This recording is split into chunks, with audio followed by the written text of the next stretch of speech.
Peace, everybody. Peace, peace, peace. Welcome to our new show, Improve. I am Akiel Carrara. You know what I'm talking about? It's just me. and, well, peace to the chief. Well, please, please, please. For those that know the song. You know, but yeah, autocorrect. I know. It will mess you up. Thank you for taking it. Oh, you don't need to thank me, man. I'm about to say, like you say, man, my honor, chief. Anyway, so we are back again, back on another journey and another adventure. You know what I'm talking about? And we are in economics part 2. You know, we have been discussing that economics is not about money or currency. It's more of social and with interactions, and it's multifaceted. Like if you know, we're like we've been discussing the United Independent Compensatory Code by Neely Fuller, and that's the short version because it's a long time. But if you read the area of economics, because that's what it is, which is one of the 9 areas of activity, right? It's very long, and not only that, it covers a lot, and you're going to see, I would say, intermingling with different areas of activity in it as well. You know what I'm talking about? So yeah. Well, peace. Leon. Peace, little fire starter. Peace on the radio, and peace. Achoti Borea, and peace Akadarian. You know what I'm talking about? But yeah. So let's get into it. You know what I'm talking about? So,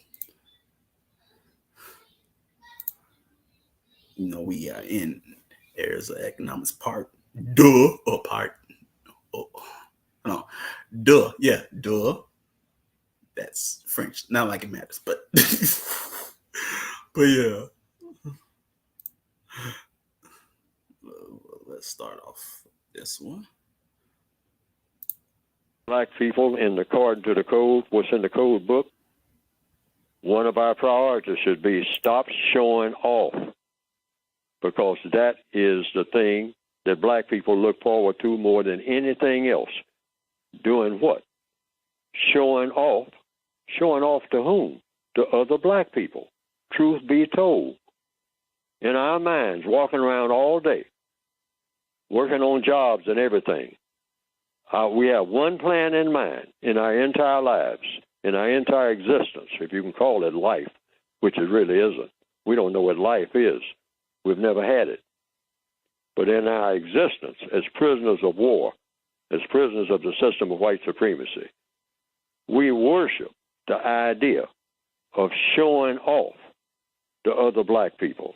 As far as I can remember, black person would say, well, man, I got to get off this farm and go up north and go get me a job in Detroit City, where I got a cousin. He can get me a job. He can hook me up with some folks that can get me one, and I'm going to make me a whole lot of money. Okay, Willie, and after you make the money, then what? Then, man, I'm going to get me some hydrate plants and get me, 4 or 5, sets of good vines, meaning suits, clothes, and a couple of diamond rings, bling bling, all right? And then what? Then I'm going to get, back then it was what? Get me a Cadillac. Okay, Willie, all right, you worked for 5 years now. You got all of that. Now what? Now I'm going back down to Mobile, Alabama. And do what? Drive up and down those country roads doing what? Showing off to other black people. And truth be told, that has not changed. We just don't go down country roads anymore. But our ambitions, if we tell the truth, the average black person has an ambition for his or her entire existence, showing off to another black person. Showing off what? Your ability to do things that you figure they can't do because you've been somewhere to a school somewhere that the white people open their doors for, all right? You're showing that off, showing off the knowledge, or you're showing off the ability to do what? Belittle each other. I call it the 4 great show-offisms. They're in the code book. And then another one is showing off the things that the white supremacists have allowed you to have. Now, a lot of people from the old school know about the Cadillac. Cadillacs don't mean anything in this day and time. You know somebody's real old school when they go around talking about a Cadillac now. You know that they got to be in their 80s. All right. But they talk about other things. And we show off to each other. And the showing off gets to be so bad that there's something we do that's really deadly. Gang banging is what? I mean, everybody who's a member of a gang, if you go somewhere in the bathroom right now and sit down and tell yourself the truth. Why do you gang bang? Well, you know, all the boys that I hang with, they gang bang. No, that ain't the real reason. That's part of the reason. I mean, the core of the reason is what? To make an impression, all right? That's why you're doing it. You're going to kill somebody to make an impression. And you're going to kill somebody that you went to school with to make an impression. An impression on who? On the man in the moon? No, because you ain't been to the moon. You don't know nothing about the man in the moon. So who are you going to make an impression on? Tell yourself the truth now. Hiding in the bathroom, telling yourself the truth. Sometimes when you hide from yourself, you can tell yourself the truth. Why am I gangbanging here in Compton? All right? In 2018. Why do I do that? Well, that's because everybody else is doing it. Okay, that's one reason. But let's get to the core of the reason of why all of you are doing it. Showing off. Showing off to who? The people up in Beverly Hills? Or the people, you know, in the royal family in England? The people of Norway? Are you showing off to them? No, we ain't showing off to them. I don't know nothing about them dudes. Well, whom are you showing off to? The people up and down the block, the people in the hood. Okay, who are they? Well, the black people in the same condition I'm in. Now, I'll ask you the clincher question. What value is that? After all is said and done, all the shell casings and whatnot are gathered up, all the funerals and the balloons, all those teddy bears hanging on that ragged fence have been rained on, the funeral is over. What does that really mean? All of you are showing off. You've been waiting all your life.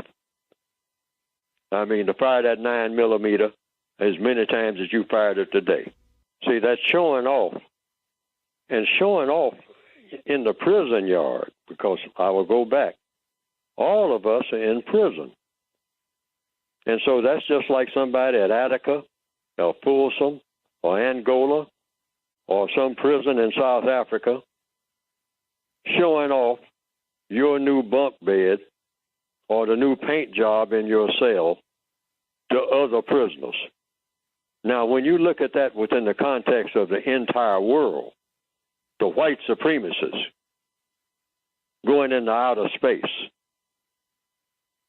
and then that same white supremacist will come and take a look at homeboy in his cell showing off the new paint job that somebody else did in his cell. Yeah, man, it looks pretty nice now. And that person that just got back from Mars, take a look at that and say, that's where his mind is. That's what he calls big time. Now, that's black people in the ghetto, every last one of the ghettos. And the whole world is a ghetto for black people, all right? So any kind of showing off that we do is silly. So what is the code here? What does it say? Black people need to stop showing off to anybody because we are not qualified to show off to anybody, anywhere, at any time, because we are too far behind to be qualified to show off anything. And I'm talking about the very best among us. The one thing we shouldn't ever do is show off.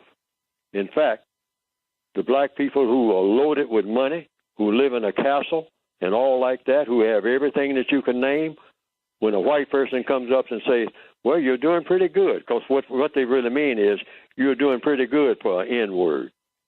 That's what they really mean, whether you think they mean that or not. That's what it really means, because that's the truth of the matter. Yeah, you are coming up, the last of a long line of people who have gone and done everything. Then here we come bringing up the rear and stepping proud and showing off doing it. We're the most pitiful people that have ever existed.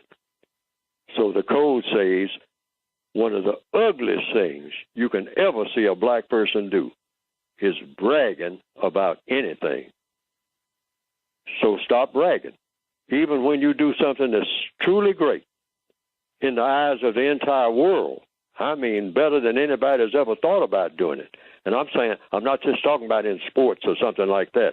I'm talking about something over the top great, like coming up with a cure for 15 different types of cancer. And when somebody approaches you with a microphone and say what you have to say, what do you have to say?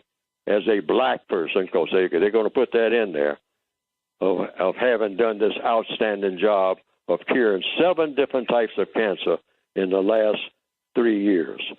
And you know what that black person should say? What are you talking about? I haven't even got started. This is what every black person should say when we are asked about anything that we have accomplished. What are you talking about? I don't have time to stop, for no celebration. We're not about celebrating anything.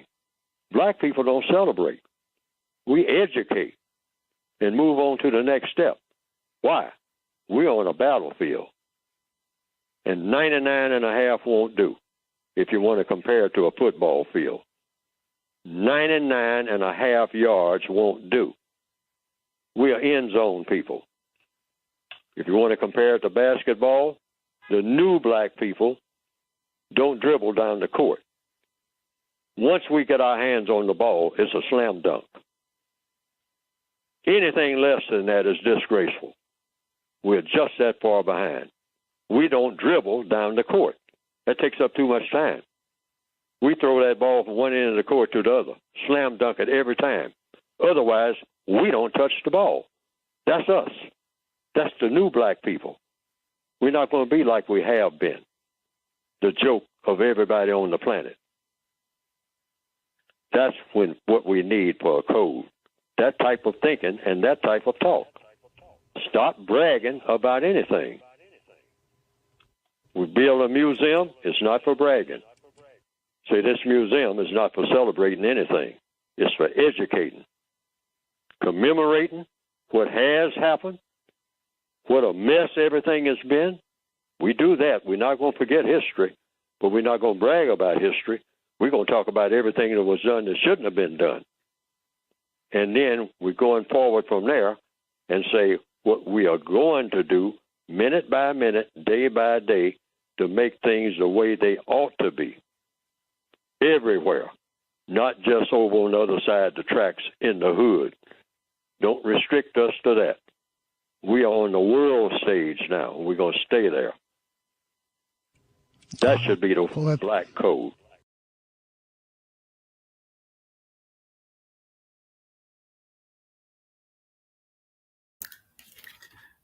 All right. So, yeah, peace, Master Inlet. That clip I wanted to do last strong, but I figured it happened to me back over video, so I just add this at the start. You know what I'm talking about? But yeah, man, hey, I can say this so much. Like, yeah, We do that. we show off, you know what I'm talking about. But yeah, this is what she said, you know what I'm talking about. I remember listening to this broadcast. This was so on point, showing off to the only people who will pay you in the mind. Yeah, you know what I'm talking about. And then did he say I'm a Cadillac man? So I don't know about that. Now that's surprising, you know. You Cadillac? You like the Cadillac? You know. I think you want some muscle, but you know, you part of that Detroit muscle, you know, you know. So yeah, man, you know, you probably like a Firebird or something. I don't know, but but you know what? Yeah. I can see County. Yeah, I guess I can. You know, but yeah, man. Yeah, that was the big thing back in the day, you know, getting you a Cadillac, you know what I'm saying? Especially, you know, in the 50s, driving them big old Cadillacs, man. I mean, man, you know. But yeah, we show off too much, man. And you know, we do that anywhere and everywhere we go, you know, in school and at the club, in church, at the family reunions, picnics. All right, you like Fleetwood? Okay, Chief. I feel you. I feel you on that. I feel on that. Yeah, okay, Fleetwood. Yeah, that's what. Never would have thought. You know. You know, we all got our cars. You know, we all got our cars for sure, for sure. You know, that's what's up though. But yeah, we show off too much. You know what I'm talking about, and yeah, yeah, we, you know, when it comes to banging and whatnot, yeah, that does happen. You know that, yeah, that does happen. No matter, you know, which one you claim. But you can also, because I would say the same thing, at least with your sorority fraternity too. They show off too. Like show off. I remember like that was one thing. No. Yeah, I ain't gonna tell that story. Like, too many. Just thought about it. Nope. But yeah, they do too. Everybody show off, man. They everybody try to, you know, show off, stunt. You know what I'm talking about? Like, especially when we want to look like we got some money. Hey, you know, we don't got no money. You know, you know. You know, but we try to look it now. We try to look it, man. Whether it's in that fake Gucci or fake Louis, or, you know, yeah, you know. But you never see people that really have money show off anything. They don't have to. You know, you know, it's nothing to show off. You know, it's not an attention grabber or attention seeker.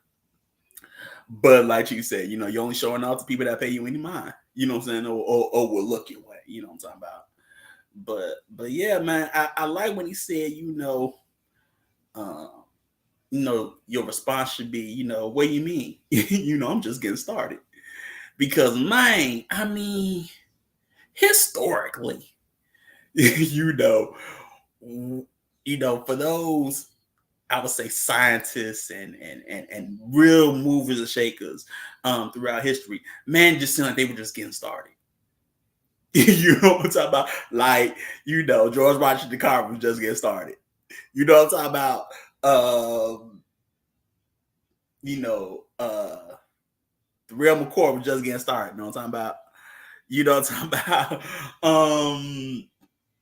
I mean, it just seems like, you know, if they had more time, oh my, they, you know, they would have came out with a lot more. Shoot, Dr. John, feel like, you know, just getting started. Like he could go a lot more deeper if those he was speaking to probably was on his level, or we all didn't have the IQ of a retarded mule, as John G. Jackson would say. You know what I'm talking about. She say, people real rough in this country show off the accomplishments of their children as a testament to their pedigree. Yes, they really do. Like, that's all they talk about.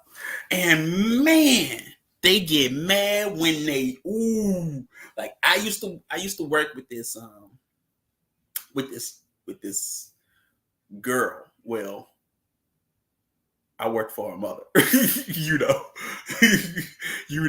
We both worked in the same department, and we both going to college. Of course, I went to Louisiana, but she went to Loyola in Illinois, and that was a big thing to her mother. Bragging about her daughter going to Loyola. But then when that chick got to Loyola, she was messing up. She was just partying all the dang on time. It made her so mad.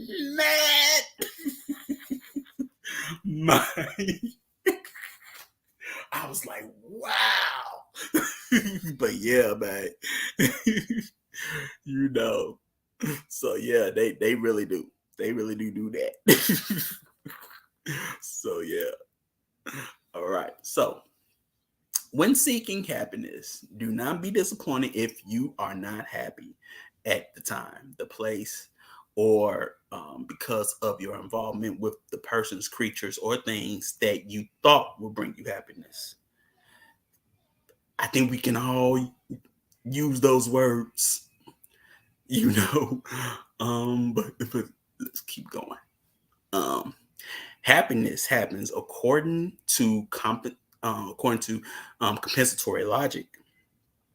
There is no way for a person to know for sure when, where, or why he or she will be so-called happy. Happiness comes in moments. Happiness, most of the time, is an experience that happens at a time and place that involves circumstances that were neither planned nor expected. And like I say, we, a lot of us can use those words because we all try to search for that happiness, that thing or that someone that will bring us happiness, and we never realize that those things are not planned nor expected. They just happen. What I'm talking about. Like there was this one time, like when I was in college and I was being a teacher aide, and there was this chick, thick as all out those, right? But long hair, hourglass shape, but she had a big nose, right? But like big nose. She was average face, but with a big nose. But this girl was came to me and was asking me to help her with her report. Usually I'm like, why are you talking to me? Yeah, I forgot. Teachers say, right? But she was worried about failing the professor's class. And here she is crying. And I'm like, I'm sort of like, why is you crying? Because it's one of those chicks that, be acting like she got it, and dude be looking at her, and here she is just. I'm like, if you do not stop, you are annoying me.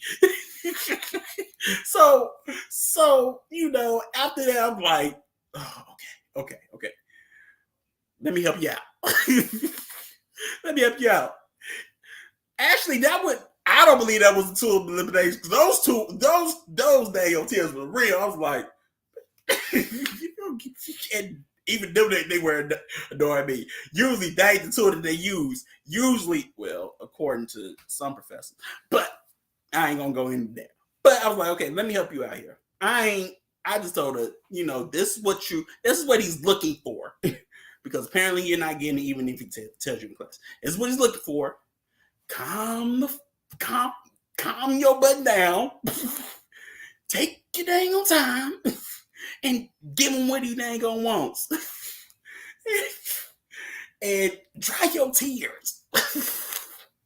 But she gave me this happy smile, and at that time, because we out in the parking lot, she gave me this happy smile, and then my head was like, that's what it's all about, helping somebody. I felt so dang happy that I actually helped somebody. It's like, yep, that's the dream right there.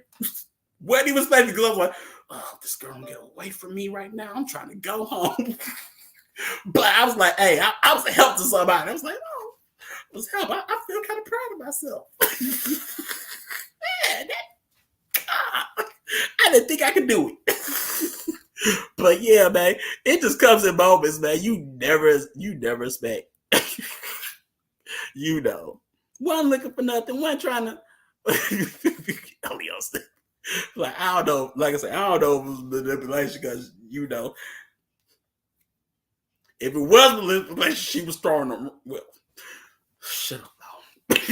Anyway, but yeah, it made me happy in that moment that helping. I was just helping. Wasn't looking for nothing. Just okay. But yeah, it really comes in those moments where you least expect it. Like, how they say, people look for glory, but glory, glory finds them. Sort of like that too. So, tell yourself the truth about things or the situation that truly makes you happy. Think about the events that are most likely to provide you with memories that were the most enjoyable and the longest lasting. Do those things that will provide you with memories that produce constructive results and or that help to solve problems without producing more problems. Know and understand that sometimes in the future, your pleasant memories are likely to be the most comfortable things that you will personally possess. Yeah. I think that is another reason why it pays to be a personal memory, like Chief would say, because sometimes it's those pleasant memories, that were constructive, showed constructive results of achievement, and then produce problems, but you may be going through something, and it's those memories that keep you going, that keep you enduring. You know what I'm saying? That bring you comfort, that you possess that nobody can take away from you. You know what I'm saying? Like Chief was talking about in the podcast how, like that Jezebel will tell you how you can't do something, but you may have a personal pleasant memories that said, oh yeah, you can do that. So yeah, man. So do not take a vacation or wait for a vacation. Make a vacation and make one every day wherever you happen to be.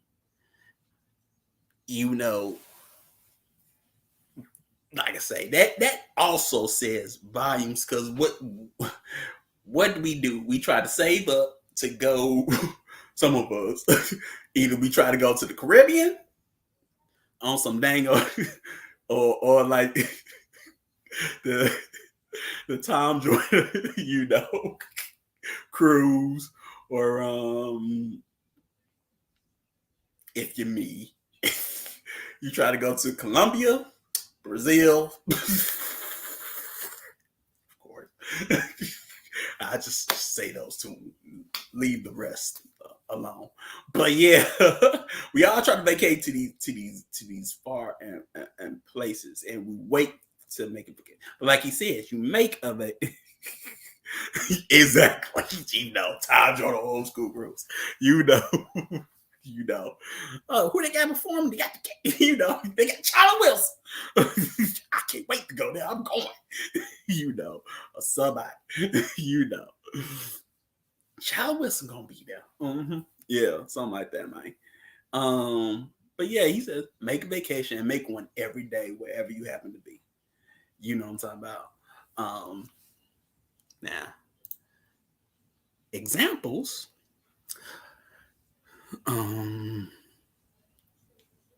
It's that washed up artist crew. I don't know if you say the washed up artist crew. I don't. It depends on what you mean by washed up. Could be. But I mean, yeah. Depends on the bird. But I would not have you say that about faking Beverly and Maze. Now we going to it's like that's that what that's my soft spot. Say that, say what you will about anybody else. But if you talk, you besmirch no. Besmirch the name of Frankie Beverly and Maze, Whispers. But that's for stepping. That's for stepping. You like no, you better not. That's because I'm a stepper. But now, but yeah, I ain't got to things that I like. Isley Brothers. Oh yeah, Isley Brothers. Are pricey at this point. He always sees like what's up. Oh, sure. This is our lead. That's different. See, you know what I'm talking about. And oh man, and they got so many. Now Cadillac Music. That Olivia, if I'm driving the Cadillac, that's playing in for sure. Cruising around, Olivia, you already know. But yeah, Kelly Price, Donnell Jones, and Shy. Dang. Yeah, I wouldn't. Yeah, I wouldn't go for Kelly Price or Donnell Jones or Shy. I just damn. See, I just that's one of them. That's Cadillac Music, but then you got the other ones. But yeah, man. Examples. The book gives is sit quietly and think constructive thoughts. Write a plan for future constructive activities. Engage in some constructive physical work of your choice. I have to tell you, when it came to 3, it was like physical work of your choice. See, you get to choose. It just kept on coming. See, you can choose. Whatever constructive physical work you want to do is your choice. But read in a relaxed manner, some writings that will give you constructive information, and engage in constructive conversation. I think they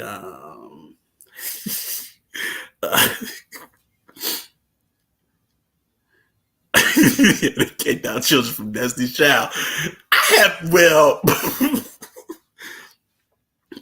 Look, LaToya was always my favorite. Dan and Kelly, but I mean, hey, everybody thought Kelly was cute. Everybody thought Kelly was cute. But yeah. Got distracted. Little fireside, hey, yo, you sue the booty at the caddy, talking about, and you just, But anyway, constructive conversation for us is powerful, which is why gatherings are so regulated and prohibited. Yeah, I really felt that also, Chief, about fire, because let's just face it, a lot of us don't engage in constructive conversation. Even when we so-called debating, that don't happen. It's not constructive at all. It's just an argument, and an emotional one at that. A very feminine and emotional one. then you know, or you go out and it's not constructive. At what point, I started feeling like, going to clubs and whatnot. At some point in time, I just be like, what are we doing here? Why are we here? What's the point? Really, what are we doing? I, I have my little fun, then I'm like, it just kind of me. It was like, what are we doing here? Why are we here? This is not constructive. It's like, well, we do this every weekend, because But yeah, man, stop the yeah, But yeah, that constructive conversation, because it either boils down into gossip or slander and things like that. Never is constructive, which that is like one of the big ones in these examples for me. You know what I'm talking about? But yeah, but everything in these examples are geared to what? Being constructive,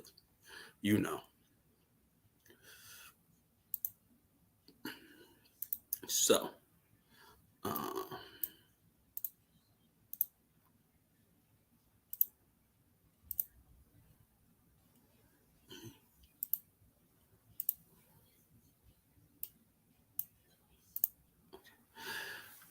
study your immediate surroundings. Learn to recognize the value of the very simple things that are near you.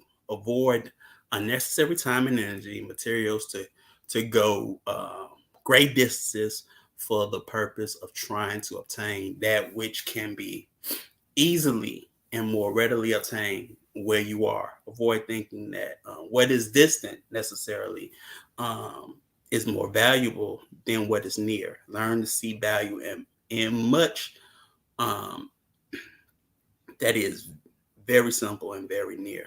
Study ways to make constructive use of what is simple, near, and previously unseen value. Yeah, that's a big one. Because we try to go distance places to see things. I think for me, that's sort of one thing I like doing, being where I'm at. I liked going loads of foreign territory. I like going, places, especially seeing old architecture. You know what I'm talking about? And there was a lot in certain places. There's still some places, especially in Chicago, I haven't been, but I like seeing, like, and it's just simple. Like, I wanted to see it's this place called the Green Door. The only reason why I want to go see it is because that's where it used to be a speakeasy. And Bugs Moran, famous gangster, used to fight Al Capone. He used to go there. But the fact that it was around during, Prohibition, you know what I'm talking about, that is my thing. You know what I'm talking about? That's my thing. It's like, wow, it's not many of those places left. You know what I'm talking about? I felt the same way in New York. See it all day on television and whatnot, and things like that, man. Or going to New Orleans and going down in the quarter and whatnot, and seeing all these dang on places, and like my friends knew everything to know about them. It could tell me something and things like that. And they just look so old, and I'll just walk around, So I was like, open. Actually, it's reason why I call it the Green Door is because that was the code. If you saw a place that had a green door on it, that was a speakeasy, basically an underground club. No, it's not a boom boom room. Don't you know what a speakeasy is? It's a club that sells alcohol. During Prohibition. has nothing to do with a boom boom room. That's the levee. The levee is totally different. That's the levee. At least that's what we call our red light district up here. The levee. That's totally different. But no, that's how you know where Speakeasy was. They had green doors on them. You know, that was the code, apparently. So I don't know where the opium deal was. You know, I've never really explored Chinatown like that. You know, unless you know, never explored Chinatown like that. So I can tell you like historically where that place is. But that's something to find out. If you can still, you know. You know, like I say, architecture, you know, gets done away with and whatnot. So yeah, but you can find simple pleasures in just where you're at, you know. And you don't have to go to far places just to say you've been somewhere or something like that. But we don't value, you know, constructive, simple, near places that we never see the value of. You know what I'm talking about? Like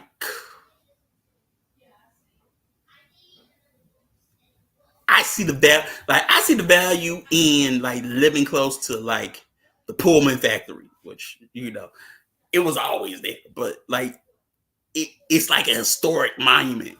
You know what I'm saying? They try to clean it up like it's a historic monument, but I've always lived, you know, been there.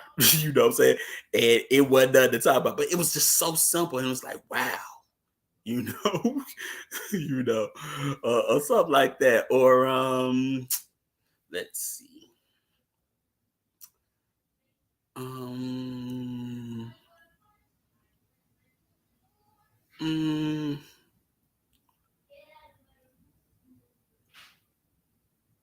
yeah, I think that's it for now. Yeah, I'm done. Okay. Try to be prepared to travel great distances, but avoid doing so except for special and constructive material gain, special and constructive learning, emergencies, and or to help others who are most in need of constructive help. Man, that's to me that was very good because it keeps you from what spending excess on um or spending your money on going places for non-constructive things to do. You know, can't really talk about it, but you know, you you know, you know but I ain't go, you know, I ain't saying, but yeah. But yeah, going on the business class for what business, man? You know what I'm saying? For material gain. You know what I'm saying? That's what we leaving for. And or emergency. This is, you know, of course that's important, especially, you know, as you can see now on the East Coast with all that smoke inhalated, you know, from the Canadian forest fires. You know what I'm talking about? Gotta have some place to go. You know what I'm talking about? And now one of my teachers who live in DC, they experiencing it too, but okay. But yeah, that's another reason, you know, to be prepared to travel.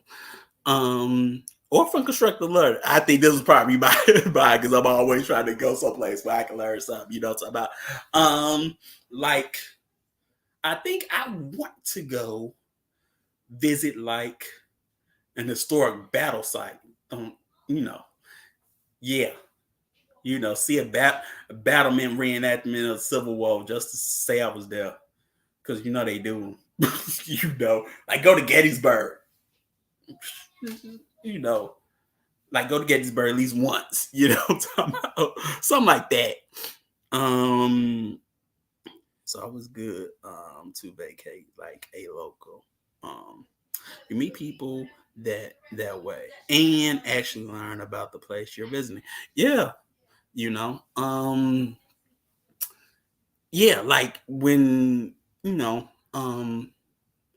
like when I was in Denver, where I was, it was like um a Western boom town. You know what I'm talking about? Now you couldn't tell in a sense, but they had all these historical landmarks and whatnot, like how this place was around like um during the gold rush and things like that. I was like, wow, this is very interesting. You know what I'm talking about? It's crazy. You know what I'm talking about? And I found that to be cool, you know what I'm talking about? And they had like old dang on wheat mills and whatnot, I was like, I ain't never seen one of these, but this is very interesting, you know. But and they had old cottages and whatnot, um Canadians they'll burn it away. That too. Of course they gotta have the evidence and whatnot. The Mounties was about to catch him. So of course he's like, yo, start this fire real quick, burn the evidence. But it's gonna spread to the forest. Oh well, we just messed up. But yeah, so but man, those are some of the most fun places. You know what I'm talking about? In small places where you wouldn't think had something to offer, but they do. You know what I'm talking about?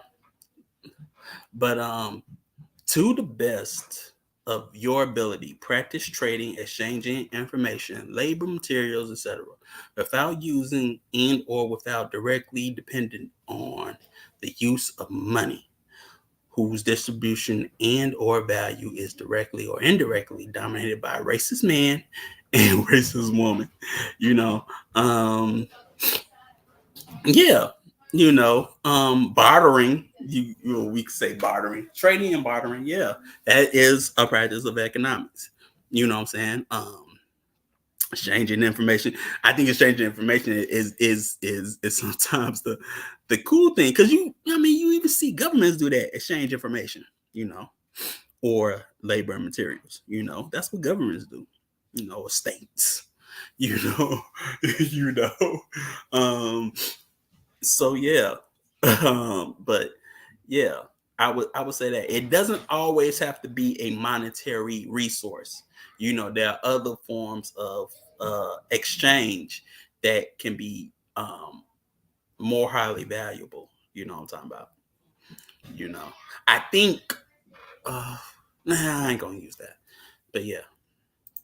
So make a habit of saving some part of all monies that regularly come into your possession. To save regularly helps to prevent waste and helps a person to be better prepared for emergencies and for opportunities. That's pretty much cut and dry. What I'm saying, in the sense where you save to make investments and you save for emergencies. So you are already prepping for opportunities and you're prepping for emergencies. Not just to dang, I can't remember that dang old cartoon. Was it the ant? It wasn't a squirrel, but it had a grasshopper in it.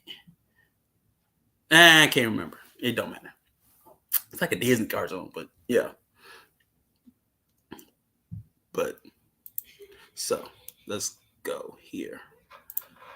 Okay, the on-topic subject today is going to be economics. Mr. Fuller, you had that as the first area of that. And could you explain in the system of white supremacy the role that economics plays? Well, economics basically is just the use of time and energy.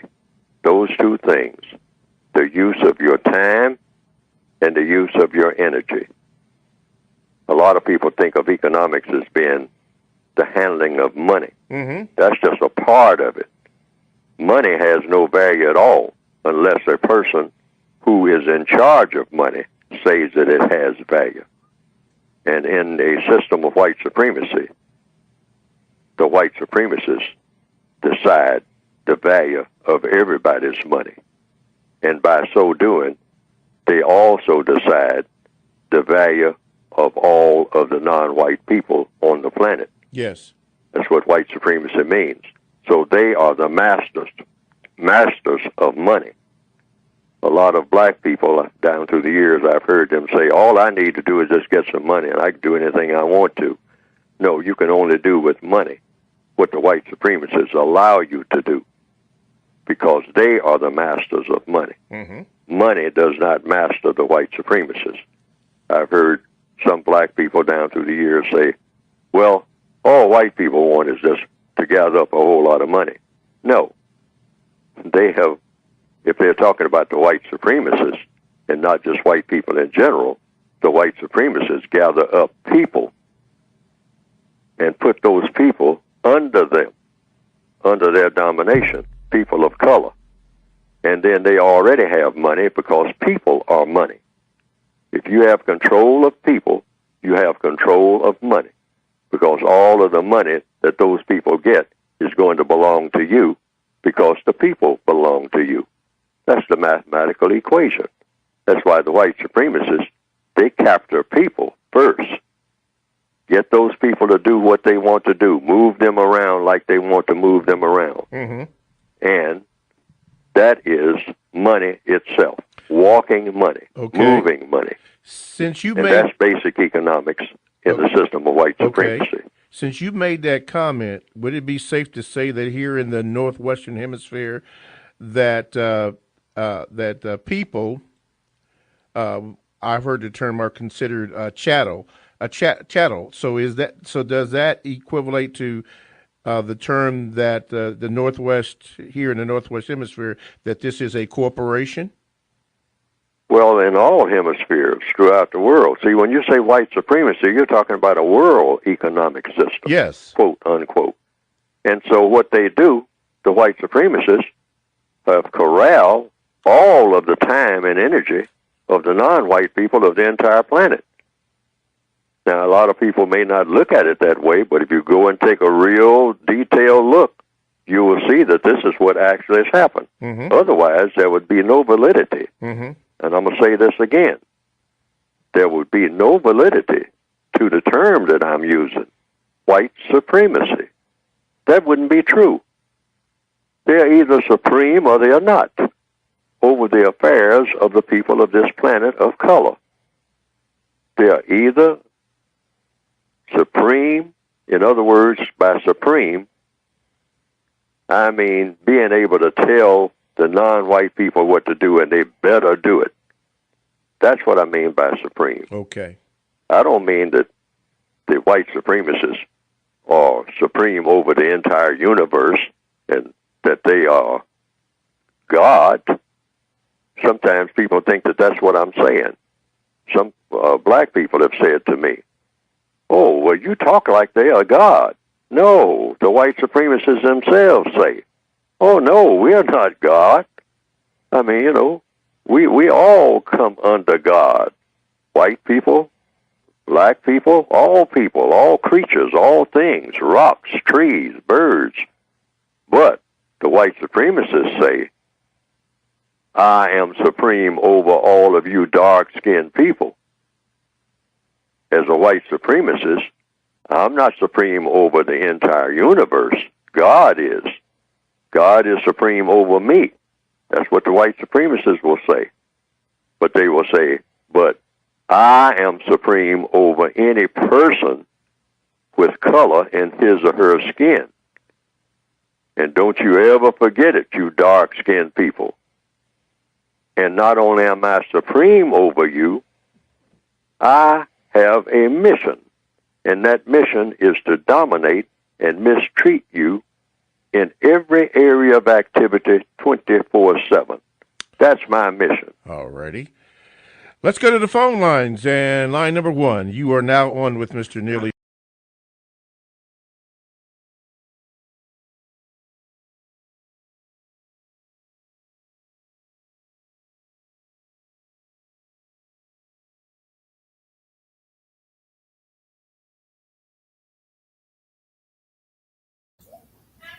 Okay.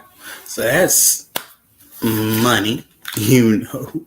But like I say, he said better than I could, you know what I'm talking about. But other than that, you know what I'm saying, I think you know, he just be dropping bombs. Like I can't explain everything, you know what I'm talking about. But he just be dropping a lot of like logic, you know, and gems, you know what I'm talking about. But some suggestions that the book gives is avoid doing anything to acquire money or to be used or to use money in a manner that does not serve a constructive purpose. Use money but do not worship it. Two is you know. Um, use money as a precision tool to be used only when necessary to accomplish a constructive purpose.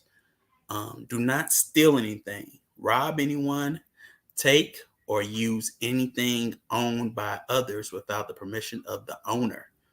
you know, um, expect the white supremacists to cause you not to be able to do with money many of the things that you need to be done or that need to be done, and expect them to cause you to lose money and or to lose the value of money um, through um, its oh through the use of deceit, confusion, and refined theft.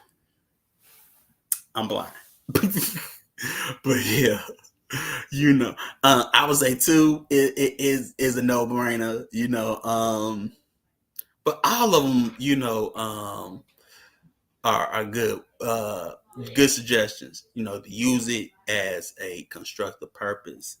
You know, because that's something we don't do. We don't use that as a constructive purpose at all, or not enough of it as a constructive purpose. You know, you know.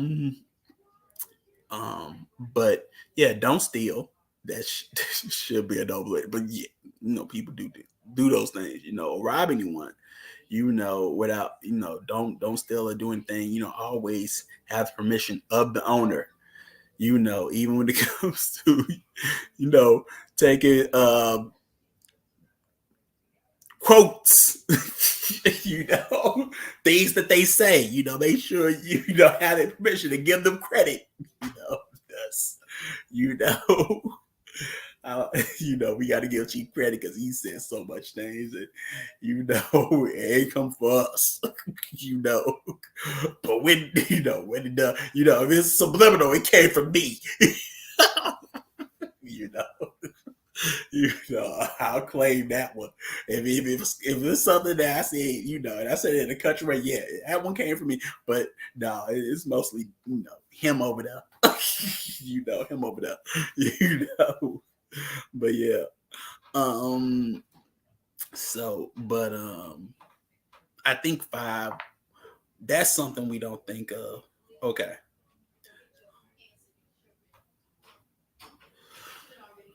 Five is one that we don't think of because I guess no one tells us that. But yeah, expect white supremacy, premises races to cause you not to be able to do with money things that you need to be done. Because that does happen. You know what I'm saying? Or expect you to cause you to lose money. You know what I'm talking about? And whatnot. I think if you know that, you saw the king go around. And it doesn't surprise you. I think that's one thing that the book helps you to prepare for is for you to not be surprised by certain things that the system of racism, white supremacy does, or the agents of racism, white supremacy do. But if you know and expect it and prepare for it, it doesn't surprise you, and like you say, you're on the battlefield, so you're able to defend from it. You know what I'm talking about? So yeah. So this comes from Ecclesiastes 5:10. Whoever loves money never has enough, and whoever loves wealth is never satisfied with their income. This too is meaningless. Message, you know, comment. It's like, man, that's period, point blank. Like they say, that's on period, man. Like for real. So yeah, I can't. But yeah, okay. This honest money dwindles away, but whoever gathers money little by little makes it grow. You know, so that's also a good one, man. You know, Proverbs always got some gems, man. So yeah. Now, avoid borrowing anything from anybody at any time. If you must borrow, try to borrow from white people. Try to borrow rather than white people. Avoid lending a non-white person more money than you can afford to give him or her. You know, it's gonna carry over. So, in a social material system dominated by white supremacy, racism, white supremacists are the greatest producers of money. White supremacists are the masters of money. They are the only people who have enough money to lend. White people can better afford to take chances by making loans. Many white people can afford to take losses on loans made by non-white people, whereas non-white people can least afford to take losses on loans made to each other. Yeah, you know, um, when you, when you make the money and you have all the money, of course you can take losses. When you decide what is currency and what is you know, and all of that, yeah, you can afford to make losses. You know what I'm talking about. Whereas you can't. It could be all that you have. You always have those stories, when you loan somebody something, and, you really didn't have it, but you just helping them out, and then they don't pay it back. So yeah. Now, under white supremacy, many people who are classified as non-white are extremely insecure. They tend to not return what they borrow unless they are forced to do so.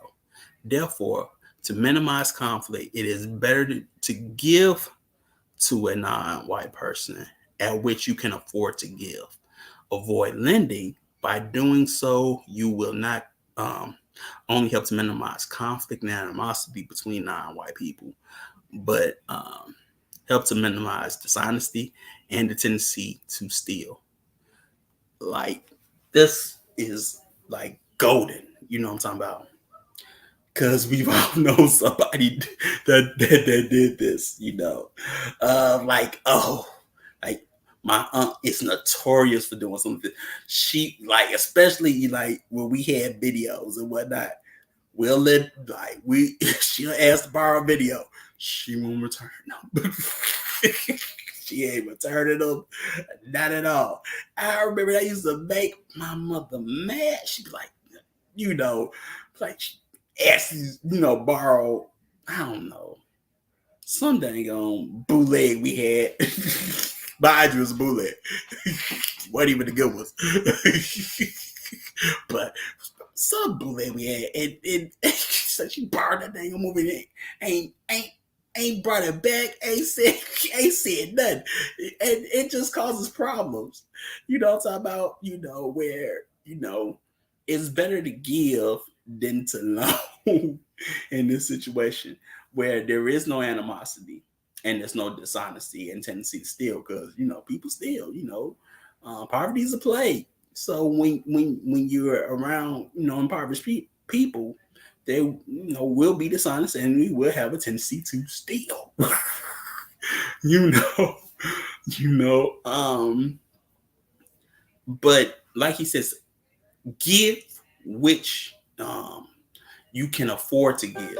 I think that's a big one as well, because we probably give too much, but give what you can afford to give.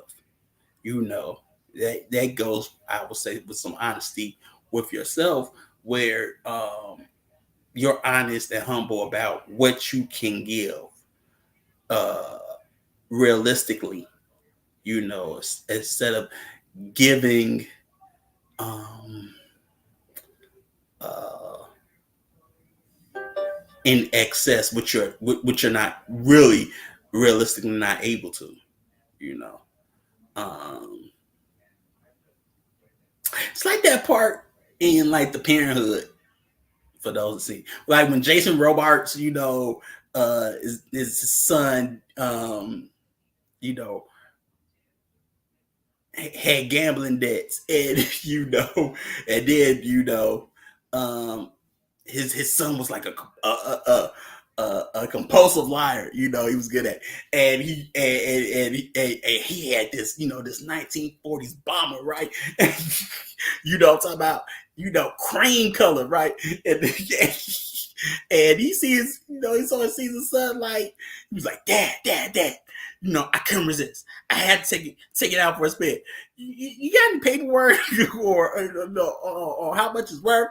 And he's like, I ain't a schmuck. You was gonna try to sell my car, because I know you got gambling debts, And he owed, he was a degenerate gambler, so he owed money.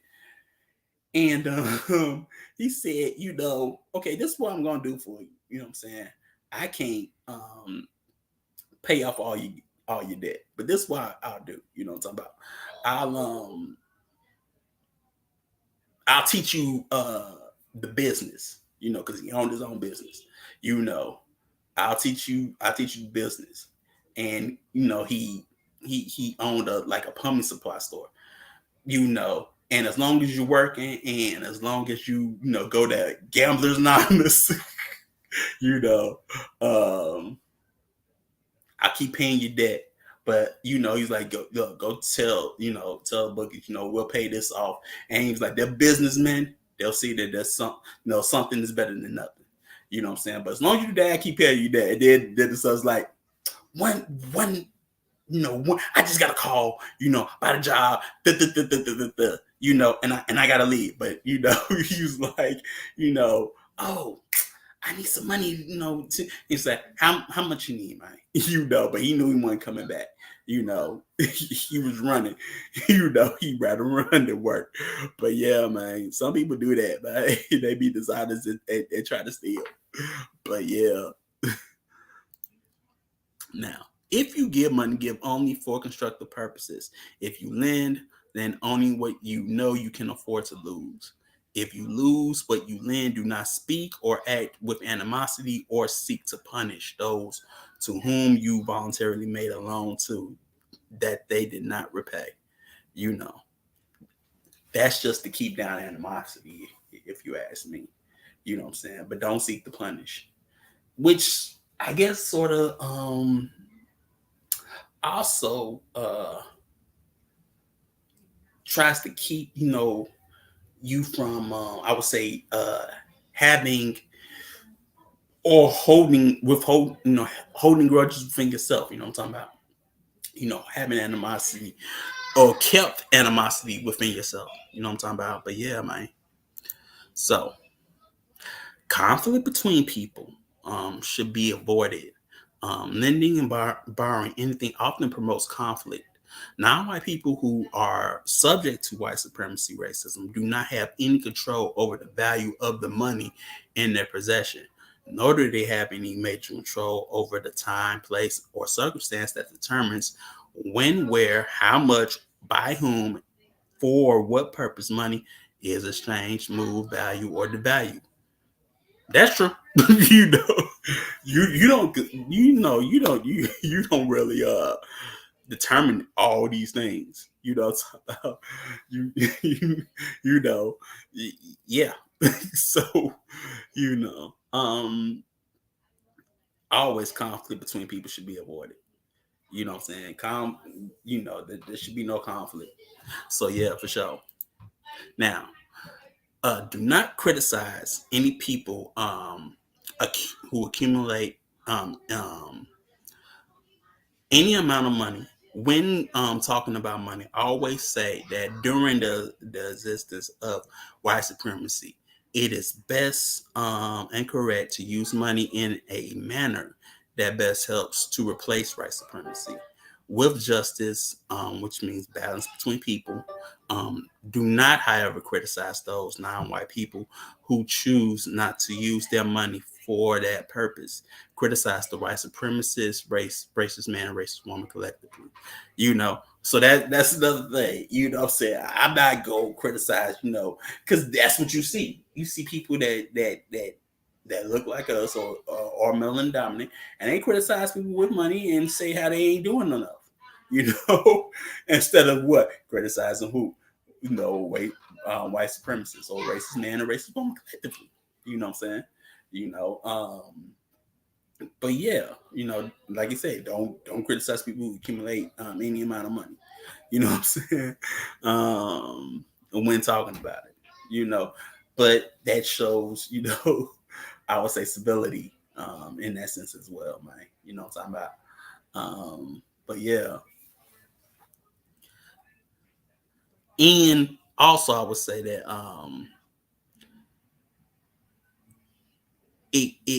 you don't have it causes you to not have, again, no animosity, because why? You have people, that criticize those people who have money and then have animosity towards them, and this is to keep you from what having animosity and what conflict, because that's what we don't need. We don't need animosity, and we don't need conflict. If we are trying to produce justice and balance between people, that's what we need, or even-handedness, which is better use, but better use of the word, But all these things is to create balance between people, So, as long as white supremacists exist, expect to be cheated, either directly or indirectly, in all major arrangements that involve money or trade. Be prepared to experience harmful loss. Be prepared for major promises to be made to you that will not be kept. That sounds like a political kind of thing. They always promise you something that they never give, especially you. Especially those that look like you. Yeah, you. They don't give you nothing, even if they look like you and they're in office. They don't give you nothing. But they promise you so much, but I ain't gonna give you no money. I'll give everybody else some but you, but yeah, but as long as the system of white supremacy exists, expect to be cheated. Because what? It's a system that is deceitful and full of lies and, unequal, has no balance, so expect all these things to happen,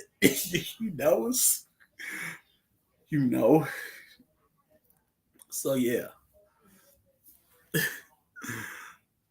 Now, do not be confused when and if white people who are racist suspects, suspected white supremacists, allow some or many now white people to acquire comfort, convenience, and or large amounts of money. It's already telling you, should go over though. Now, white supremacists, racist man, racist woman collectively function as racist royalty. While functioning as racist royalty, many white supremacists sometimes choose to present their um, subjects, non-white people, with the comfort, convenience, and groom care that they sometimes give to their favorite pets or their favorite creatures of entertainment. I wish I could underline the word. Probably should have done it. Underline creatures of entertainment. But we don't, that's going to come as we talk about that area of activity. See, coincide. But yeah, I know some people say it's, they got where they are throughout. Are you sure? Especially because the people that they throw out to you, you have to wonder why. In the sense, something about that's their favorite pet. That they are though. you know, um, shoot, they were there during slavery. Their favorite pets, they always had one. you know, so they always had more than those in the field, and that was their favorite creatures of entertainment. Like Filler, Filler, you know. I'm too old and it's too cold. Yeah. So, 1 second. Got some. The pointing of a few. Now, Chief said the pointing um, of a few chosen to be rich are the justification they use for individualism theory. Posturing the system is fine, but the lack of action from the individual is the cause of poverty. Yeah, there's always, um, you know, that you can make it as an individual, not as a collective. So they always throw out that individual like he made it. You see him? He pulled himself up by his bootstraps, or because he did say in the video, you do real well for. Well, I know the time. You do well for you're a credit to your race. That's another one you used to throw out. You're a credit to your race, which also means you do pretty well for yeah so even though they don't have to say it like that, they still throw throw those out there, but um, but that individual has the lack of action, and is the cause of poverty. You know what I'm talking about? Because they don't produce even-handedness or justice. But they say they come from the same place that you do, you know, or they look like you, but they don't produce what balance between people that look like them or in their community, or if they say they are part of that culture, they don't produce that balance between those within that culture. I say it like that. So yeah. Okay. Uh, Make maximum constructive use of everything that comes into your possession, um, including those things that may be regarded as insignificant, unimportant, and or of no real value. Think about the source. Now, when he talks about the source, I just say, Most High of all that you have, including all the parts of your body and mind, and all the things that are given to you with each breath that you take. Think about the source of air, food, sun, water, wind, fish, birds, dirt, your hand, your eyesight, trees, etc. You know. So, um, going back to the source, you know, but make the maximum efficiency up with possessions that people think are insignificant. It could be a musical instrument, what I'm talking about, but make the most out of it, or whatever, whatever it could be. It could be, it could be a dang on kazoo, shoe, or whatever. But make the most constructive use out of everything. You know what I'm talking about? So, like I say, it could shoot.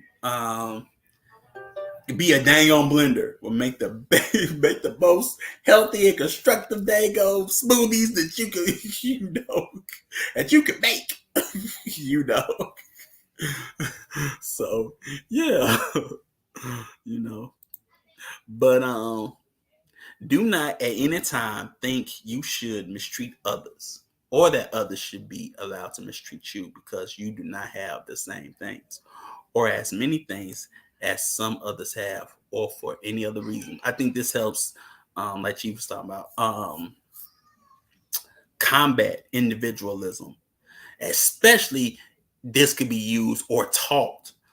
Um, Going back to Chief's recent podcast when he talks about others, this could be used and taught to the young, because where is one place that we've all experienced where we mistreat each other for not having the same things in school.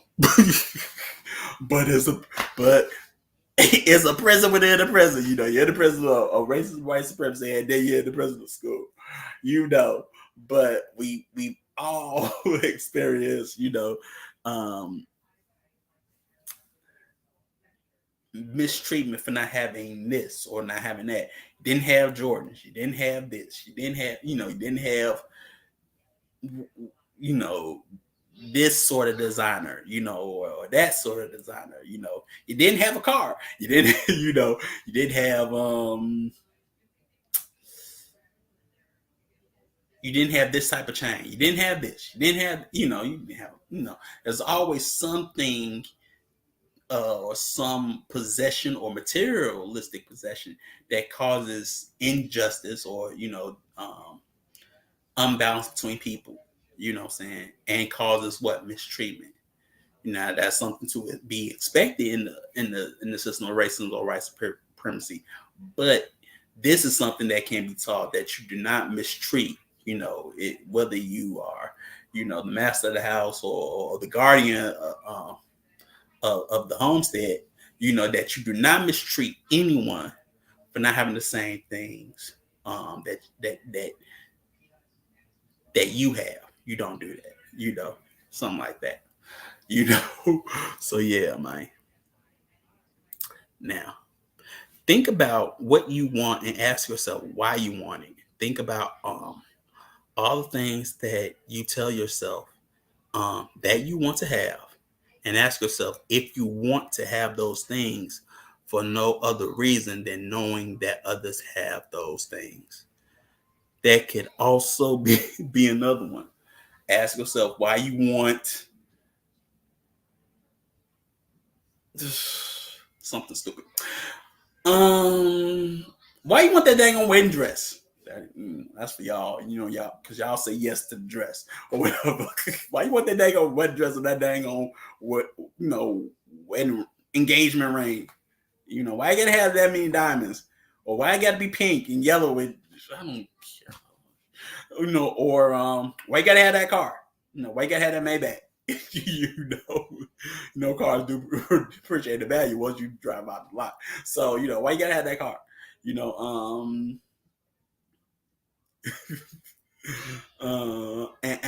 And what makes you want it? I think that's the probably that was the genius of advertising, to make you want things that you do not need. Especially when they took the covering out of the household. Just took the covering out at the homestead or whatever. Where he was insignificant as a guardian, when he defended against advertising, and things like that. So yeah, man. But ask that question next time you look at something and be like, "Oh, I got to have this." Well, ask yourself why. Why you want it? Is it constructive? And is it for? Do you want it because other people got them? Mom, you don't want that. All the other kids have one. Those are kids. But those are kids. You could teach them, but why do we want certain things? Especially as you get older. So yeah. Now, do not keep company with or allow yourself to be influenced by any person who tries to get you to need something that you do not need. Avoid contact with people who try to get you to increase your need for anything that may make you more dependent on another person, creature, or thing. Start now to avoid such contacts. Hey, so cut people off. That gets you to be an endless consumer. You gotta have this. Man, we gotta go get this. Avoid contact and being around those people. They always get you to need something. You gotta have this. You need this. But how you know what I need? Are you in my body or whatever? You know, um, they they don't have no constructive. I would say constructive or efficient value. You know, so they make you dependent on like I say, on another person, creature, or thing. But start to avoid those contests, like you said, man. You know, so do not, under any circumstances, engage in sexual intercourse or sexual play for purposes of gaining financial, monetary, or material support, either for self or for others, including offspring. Man, that one we can go very, very far with. But like I say, these all we'll get to that area later on down the line. But yeah, hey yo, well, I don't have to tell you, but yeah, don't do that. I leave, yeah, yeah, yeah. So, as long as white supremacy exists, there are two and only two correct reasons for sexual intercourse and or sexual play between people. They are to help provide comfort for, incentive to, and promote constructive, communicative um, communication between those victims of racism, non-white people who repeatedly strive to speak and or act to resist or eliminate racism, and to the production of offspring. Well, one is, but both of them are important. But one is very insightful because, like you say,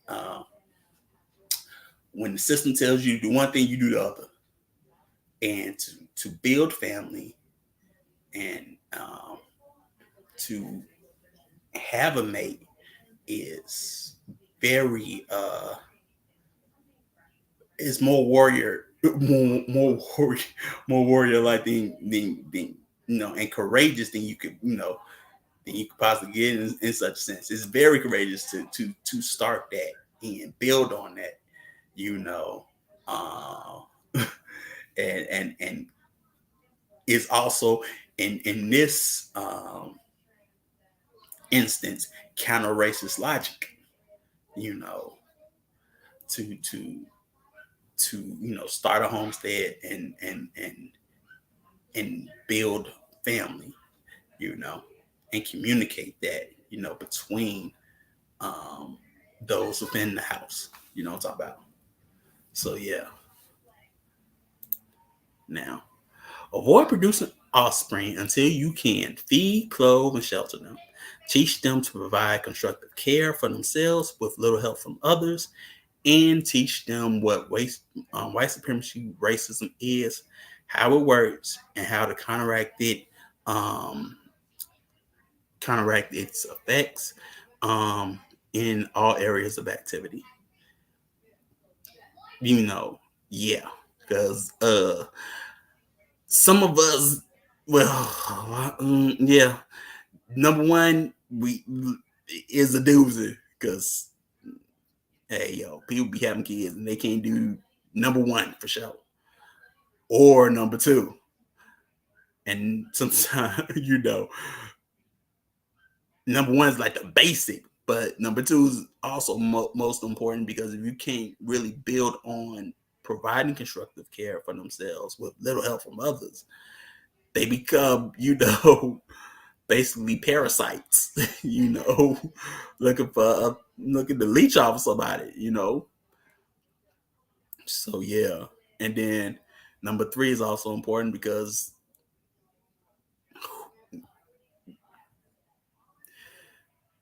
you don't want them to just have that event and it was out of your control. I just say it like that.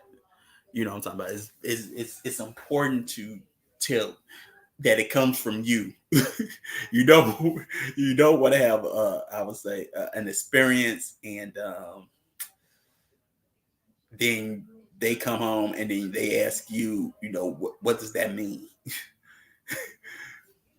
Because I had that dang on experience, Of course but once I had my, and not only that, I had my experience. I never thought I had my experience there, but I had my dang on experience at Albert Room though. I had my first one at dang on Navy Pier. I had my first one at Navy Pier, and that messed me up. But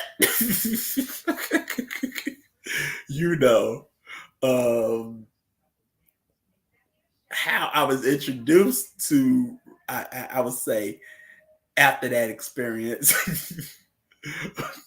was shocking, but also it was like, wow, because it wasn't much talk, but yeah, man, it was talk, but it wasn't much talk, but yeah, man, you want to be able to break it down and on how do you counteract these effects, in all areas of activity. I think that part is also very key because you can tell them about racism, but how do you counteract it? That helps why the book, or another important reason why maybe you should buy the book. Help you out in that area, But yeah, so here we go. 2, racism is a religious philosophy. That's also a tool, but it is a superior philosophy to money. Nothing is money. You can say that a rock is money. A diamond is a rock, a shiny rock, and they make it shiny because I understand that diamonds in the rough are not very shiny.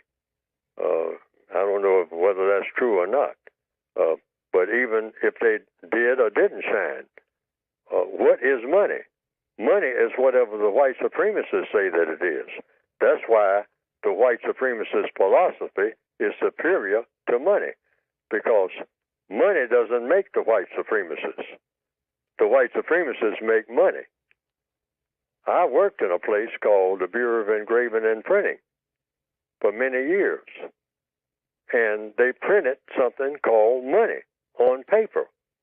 It was blank paper, and then when they ran it through a press, it came out being money. And it had $10 on it, $20, $50, $100, sometimes called Benjamins, because it had Benjamin Franklin's name on it, whatnot. And George Washington, number 1, the $1 bill, a slave owner.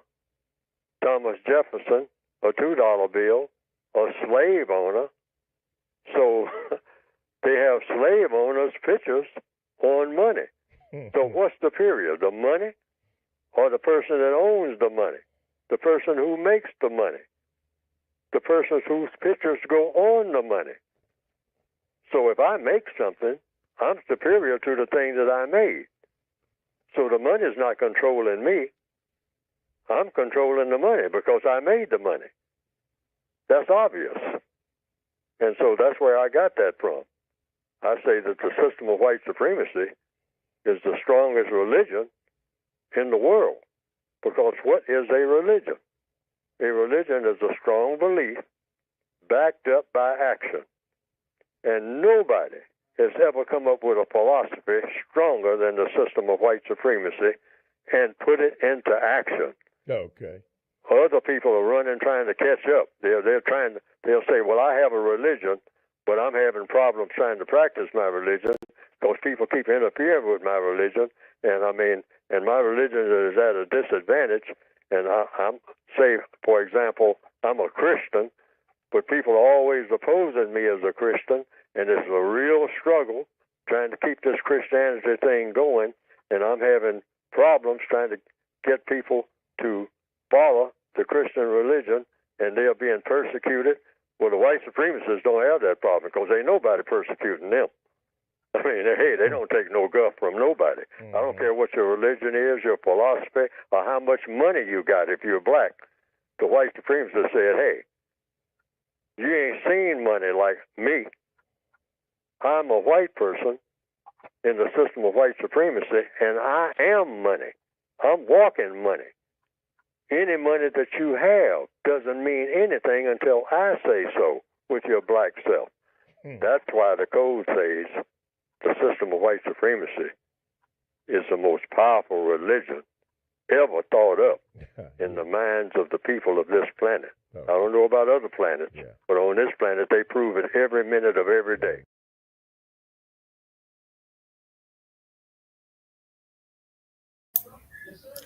Well, that's, musical again, but I say it like this, man, because this is the best way I can say it. When you own a house, the odds are always in your favor. You know what I'm talking about? You know, if when you own the house, the odds are always in your favor. But yeah, man, they make the money. You know what I'm talking about? Well, the Fed makes the money, but say that. When you own the system, then yeah, you decide what money is. You know what I'm talking about? You determine what that is. So yeah, man. I mean, that was, like I say, man, that was pretty much cut and dry. You know what I'm talking about? Very easy. You know what I'm talking about? But yeah, so join us next strong. Well, we'll be starting another area of activity, because there's so much for economics, but we gotta keep on rolling on, So we will be starting with going into the area of education, education, education, and we will delve into that, what I'm talking about. But remember that we have the annual retreat coming up in August. And it's gonna be in that Big Easy, it's gonna be in that NOLA, and we're gonna have a good time, and it's open to the public, it's open for all y'all, so come out and bring your musical instrument, what I'm talking about, and I'll take a fellowship with us, what I'm talking about.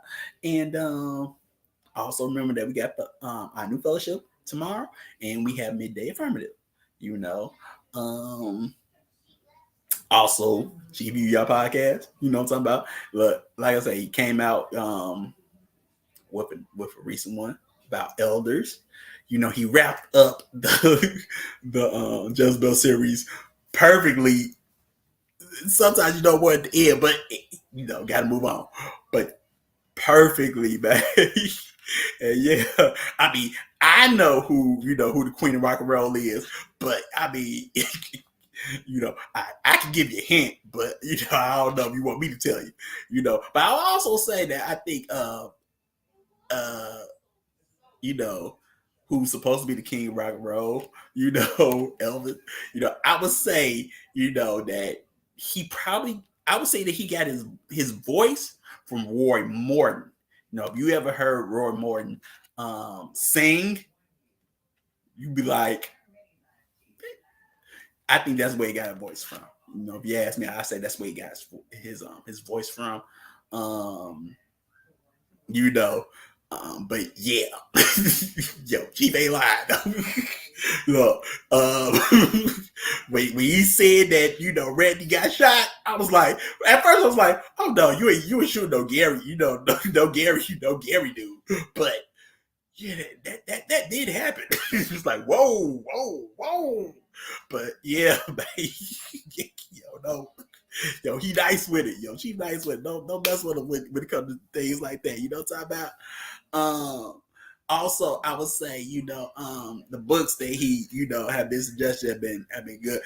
I'm still trying to get wrap my mind about the chaos machine, because that just, man, that is a lot in itself, but it's there, and you was there for it, and you did not realize that was happening. You know what I'm talking about? So yeah, man, and with the recent one, man, there's a lot elders should be teaching, and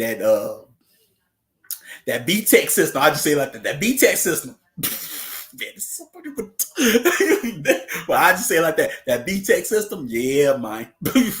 Yeah. You know what I'm talking about. Well, for sure, man. But give thanks, everybody. And catch the movie. You know what I'm talking about. Don't forget that. See, there's so much, and you gotta remember. So and remember, if you enjoy fellowship with us, when I apply, we ain't scary people. Talking about we cool around here. Chief the big cool one though. I'm nerdy, but everybody know that about me. But yeah, but we all try to be cool too, That's cool. Yeah, that's been my my one of my faves. If y'all don't know. But yeah. So give thanks, and I will see y'all next strong. I'm talking about when we talk about education, that's the next area of activity. So give thanks, everybody, and I'll see y'all next strong. Peace.